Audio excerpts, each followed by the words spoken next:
Santo Deus é o nome do Senhor. Ora catarabassuri catarabacanta. Eita na catarabassu de canta de catarabassu na catarabassu de canta.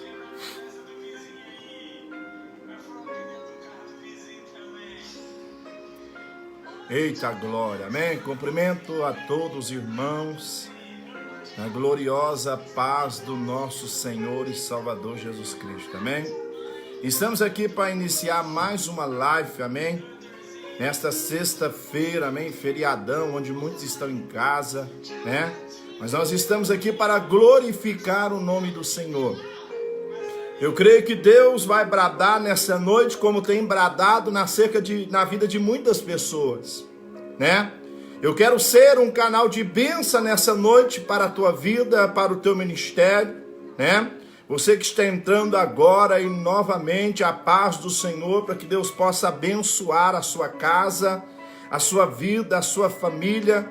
Nós estamos vivendo tempos onde Deus tem permitido, amém?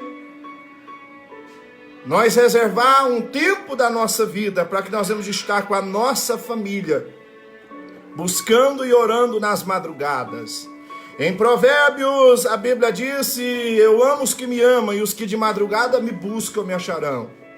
É tempo de nós buscarmos ao Senhor em oração, em clamor, em propósito, para que Deus venha abençoar a nossa vida e venha derramar sobre nós um canal das suas bênçãos a cada dia mais e mais, amém? Que Deus possa abençoar, amém, a cada um que está entrando, a Gabriele, o Anderson, a Priscila Mendes, a Viviane Fonseca, amém? Eu sei que muitos ainda vão entrar, amém? Porque nós estamos no começo desta live, eu tenho uma palavra de Deus nessa noite, para a tua vida, uma palavra que vai balançar nessa noite. E você vai entender que você não foi chamado pelo homem, você foi chamado pelo Senhor. E quando Deus chama a cada um de nós, Deus chama com um propósito. Pastor, qual é o propósito? Deus nos separou desde o ventre da nossa mãe. E Ele tem para nós uma promessa de vitória na tua vida, uma promessa de te colocar de pé, te levantar para que você possa ser a diferença nesta terra. Eita na catarabacanta. Ore catarabassuri catarabachana catarabassu de canta. E catarabachana catarabassuri catarabacanta. Ore catarabassuri catarabachana catarabacanta de catarabassu. E catarabachana catarabassuri catarabacanta na catarabassu de canta. Amém? Eu quero deixar uma palavra de abertura, amém? Nesta noite no Salmo 23, amém? Que nos diz desta forma, para nós estar entrando na santa, poderosa palavra do Senhor.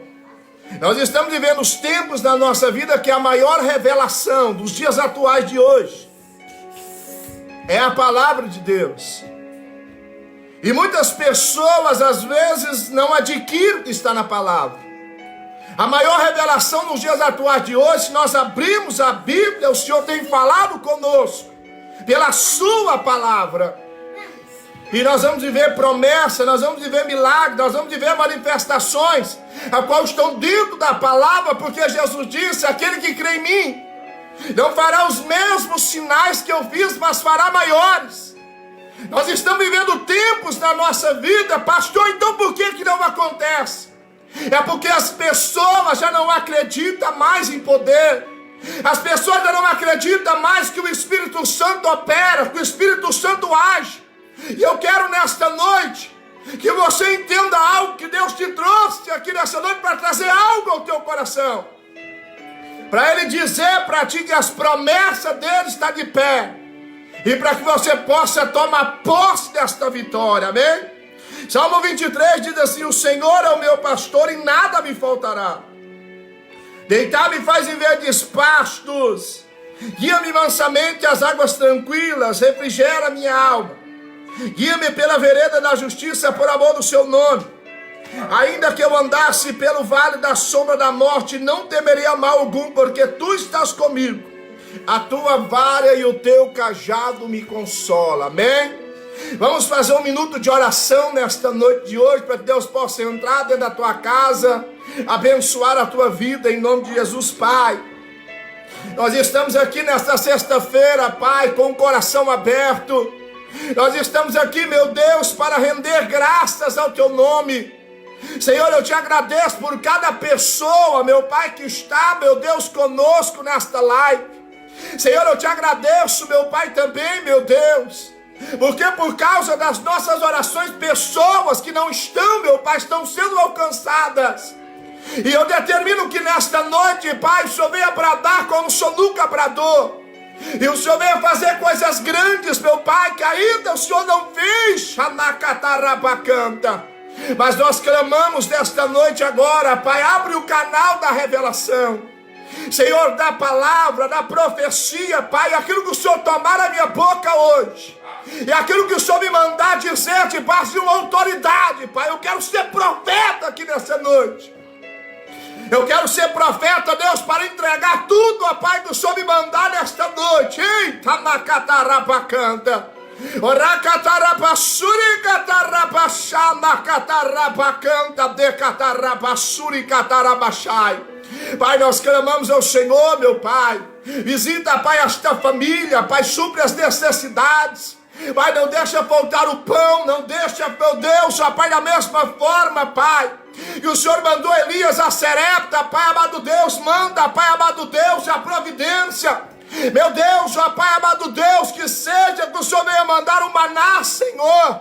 Meu Deus, então entra nesta casa, entra nesta família e faz a tua obra, nacatarabacanta. É o que nós te pedimos nesta noite, Senhor, e nós te agradecemos. Abençoa, meu Pai, em nome de Jesus, e que a provisão do Senhor esteja entrando nesta casa, que a provisão do Senhor esteja entrando nesta família, Pai. Confirma, Deus, o milagre em nome de Jesus, amém?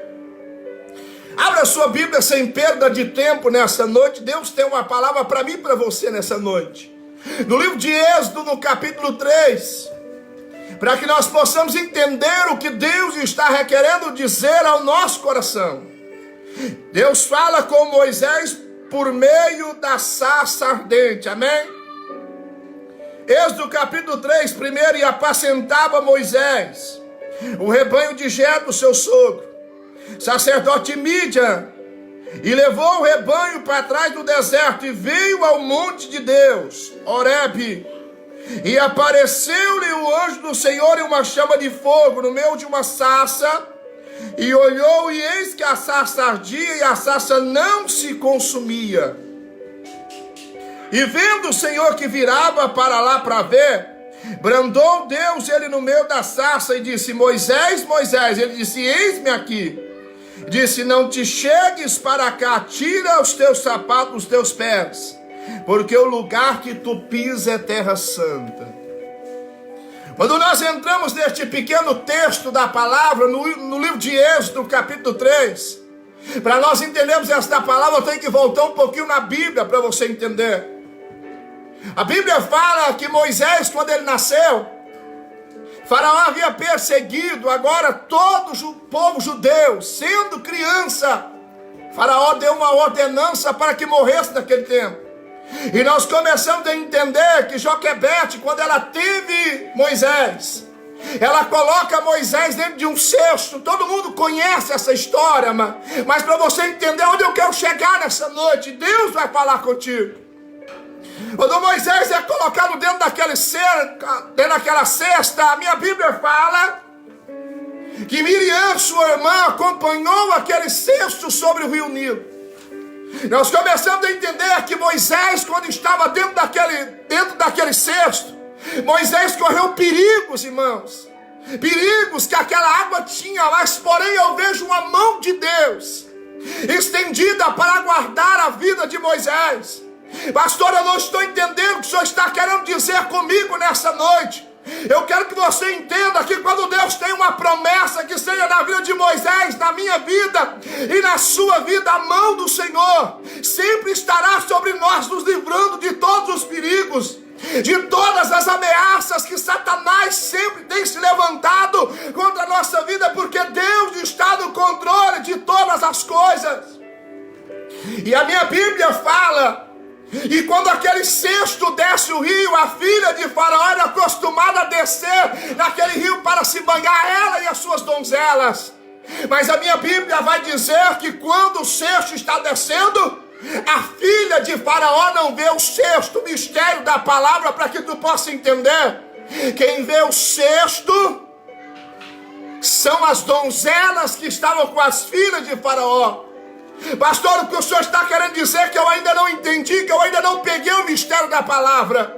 Observação para nós entender que quem estava no alto era a filha de Faraó. Então a primeira visão, o qual ela teria que ver o cesto, mas ela não viu o cesto. Mas porém as suas donzelas viram o cesto e chamaram a sua atenção. Quando elas viram aquele cesto, ela pede aquelas donzelas para entrar na água e tirar aquele cesto de lá que estava sobre as águas. E aqui começa o princípio de todas as coisas na vida de Moisés. E nós começamos a entender que quando aquelas donzelas tiram aquele cesto, quando elas abrem aquele cesto, era o menino que estava lá dentro. E a filha de Faraó toma aquela criança e resolve criar, resolve cuidar daquela criança como se fosse o teu filho. E o tema da minha mensagem nesta noite: Xanacatarabasuri catarabiou de catarabasu de canta. Ora catarabachai de catarabasu de canta.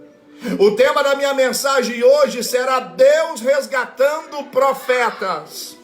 Pastor, eu não entendi. Deus vai resgatar profeta nos dias atuais de hoje, qual nós estamos vivendo. Mas eu entendo que quando o Faraó agora vai para o palácio, como ele sendo uma criança hebreu, ele foi criado como uma criança egípcia. Moisés foi colocado o nome Moisés porque foi lhe tirado do rio. Então Moisés recebe tudo agora. Moisés recebe o conforto. Moisés recebe agora o cuidado de uma mãe. E nós começamos a entender que ele aprende tudo que está sobre o Egito. Ele aprende a falar. E ele cresce, só que o tempo passa na vida de Moisés. Ele vai descobrir umas verdades da vida de Moisés. Que o sangue qual corria na sua vida não era um sangue egípcio, era um sangue hebreu, que Moisés também tinha uma descendência. E nós começamos a entender que quando o tempo passa, que Moisés descobre essas verdades, ele tenta puxar as raízes de onde ele saiu, de quem ele foi gerado. Só que quando ele resolve buscar as suas raízes, nós começamos a entender que nesse propósito, qual Deus permite Moisés entender, ele procura a mãe já tinha falecido. Mas nós começamos a entender que ele acha duas pessoas da sua família. Ele acha a sua irmã Miriam e ele acha o seu irmão Arão. Nós começamos a entender que Moisés agora ele descobre a verdade. O que estava oculto na vida daquele homem já não está mais. Agora ele começa a andar na verdade e ele sabe que lá não era o seu lugar. Então a minha Bíblia fala que um dia Moisés passeava aonde os hebreus trabalhavam e ele viu um soldado batendo em um escravo. Nós começamos a entender que cada chicotada que aquele soldado dava naquele escravo hebreu sentia Moisés, porque o sangue corria sobre as suas veias. E a minha Bíblia fala que ele pegou aquele homem, matou e enterrou na areia. Só que chegou um determinado tempo que estava oculto na vida de Moisés aquele assassinato. Eles descobrem a identidade de Moisés. E Moisés ele tem que fugir agora para o Egito. Ele foge para o deserto agora, e nesse deserto ele caminha. E Deus ainda está guardando a tua vida. Moisés tinha de tudo para desfalecer naquele deserto. Mas o que é que nós entendemos de deserto na nossa vida? Deuteronômio capítulo 8. Que Deus nos leva no deserto para ver o que está no nosso coração. Quantos crentes que estão vendo essa live estão passando por um deserto na tua vida? E até hoje você não entendeu qual é o propósito, você não entendeu qual é o objetivo de Deus na tua vida. Você está debaixo de um propósito de Deus, então você não deve andar conforme a tua vontade, você deve andar conforme a vontade de Deus na tua vida.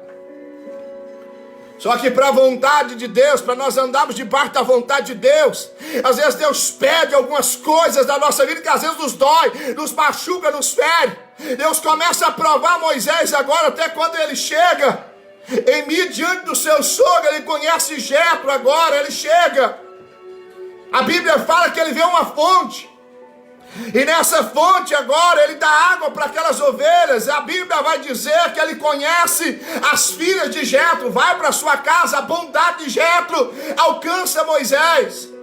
E ele casa com uma das filhas de Jetro. E a minha Bíblia vai dizer que agora ele toma por herança algumas coisas agora que pertencia a Zípora, agora também é de Moisés. E no decorrer desta caminhada, a minha Bíblia vai dizer, agora estou adiantando esse pequeno texto para você entender essa mensagem. A minha Bíblia agora fala que Moisés pega aquelas ovelhas e vai apacentá-las de longe da sua casa, e ele vai até o monte. E é nesse monte que Moisés, ele vê algo que ele não tinha visto. Nós começamos a entender que quando Moisés, ele viveu naquele deserto apacentando aquelas ovelhas, ele via algumas coisas. Pastor, que coisa é essa? Ele via aquela sarça pegar fogo, por causa do calor do deserto, durante um calor imenso. Então a minha Bíblia vai dizer que ele via aquela sarça pegar fogo e se queimava tudo e não sobrava nada.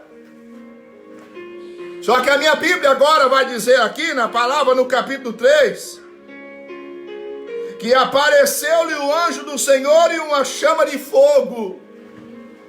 Em muitas Bíblias você vai ver essa versão, o anjo com a letra minúscula.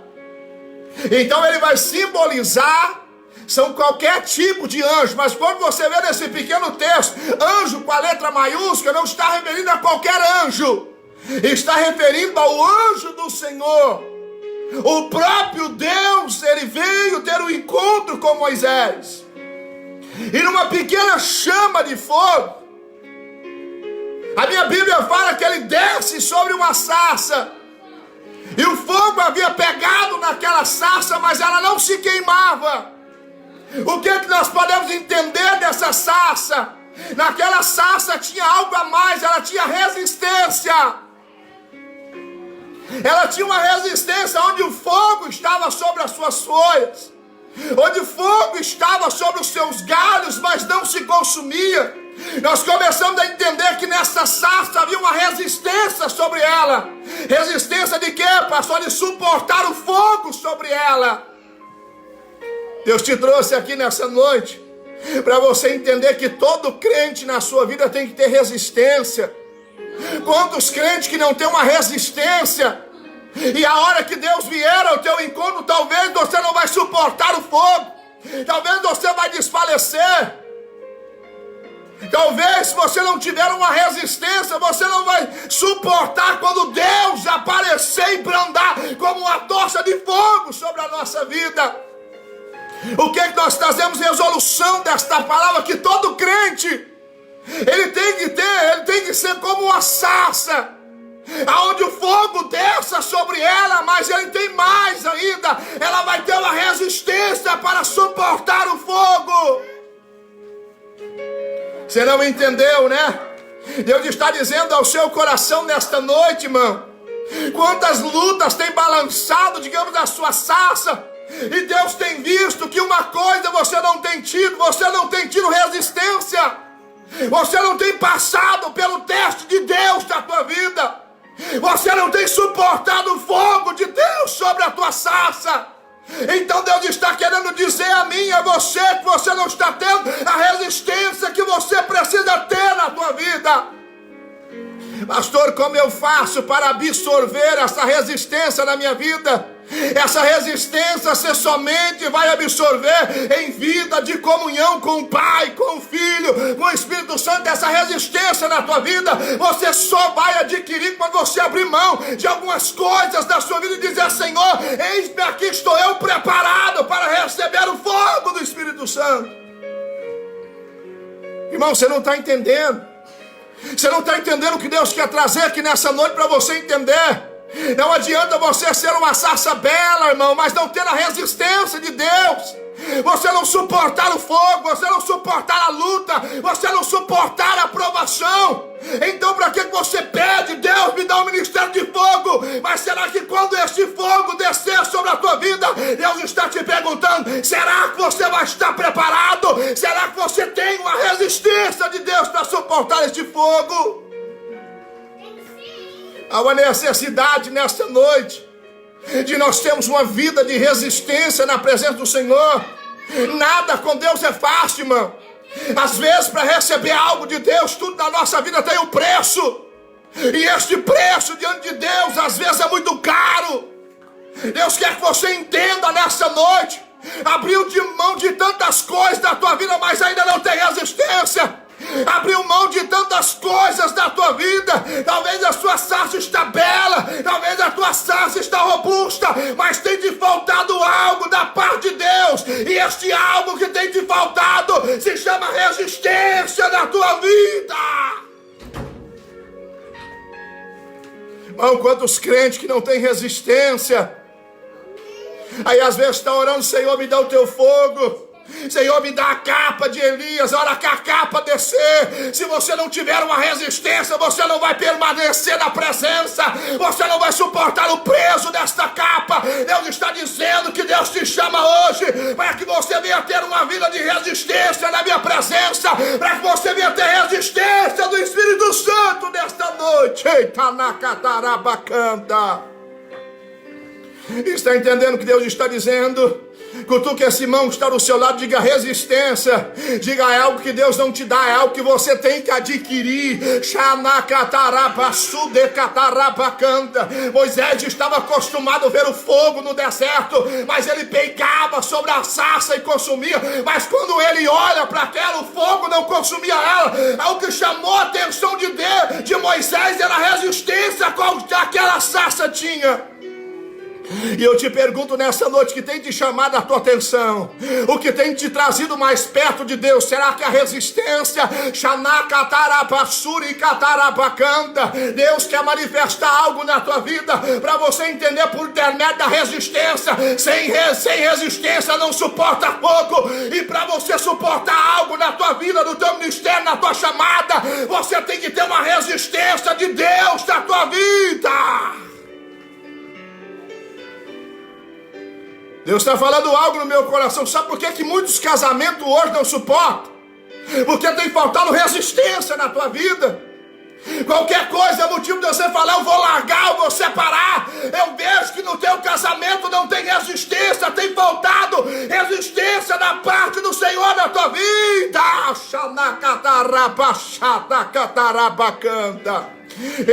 Eita, na catarabasurigatarabachai. Deus só vai te dar. Entenda isso, profeta, profetiza do Senhor. Deus só vai te dar algo no teu ministério a hora que Deus vê realmente que você tem resistência para suportar a prova que Deus vai mandar na tua vida. Deus, ele sempre vai trabalhar em cima daquilo para mostrar para nós: se eu não tiver resistência, eu não estou preparado para o ministério. Quantas pessoas, irmão, não têm tido resistência? Quantas pessoas hoje que você é obra abrindo, fechando, porque nós entendemos que essas pessoas nunca teve uma resistência para suportar a luta. Essas pessoas nunca teve uma resistência para suportar o fogo de Deus na tua vida. Pastor, qual é a forma que Deus prova? Diga: o fogo. O fogo, quando ele desce sobre a sarça, Deus está querendo dizer, se você suportar, você tem resistência de Deus na tua vida. Já vou orar para essas pessoas aí. Aguenta a mão, deixa eu terminar essa mensagem. Eita, na catarabacana. Deus está dizendo para 10 pessoas o que tem faltado na tua vida, sabe o que é? Não é oração, não é jejum, é resistência. De muitas das vezes você não tem tido resistência na tua vida para suportar o que tem vindo. De muitas das vezes você não tem tido resistência para suportar as lutas que têm chegado na tua vida. De muitas das vezes na tua vida você não tem tido resistência para suportar o vento que Deus tem mandado e que tem passado na tua vida. Eita, na catarabacanda. Oh, Deus mandou aquele fogo sobre aquela sarça, só para mostrar para Moisés que aquela sarça não era igual a outras. Aquelas outras queimou tudo e não sobrou nada, mas aquela lá tinha resistência, ela suportaria o fogo, e o fogo não queimava ela. Deus quer que você entenda, meu amado. E resistência é algo que Deus quer que você tenha. Deus está dizendo que resistência é algo que Deus quer que você absorva para o teu ministério, para a tua chamada. Diga, resistência é algo que vai te colocar de pé na minha presença. Deus está de resistência, é algo que vai fazer você permanecer na minha presença, dando glória a Deus, dando rajado de língua estranha, recebendo a minha autoridade, o meu poder, a minha unção na tua vida. Mas tem que ter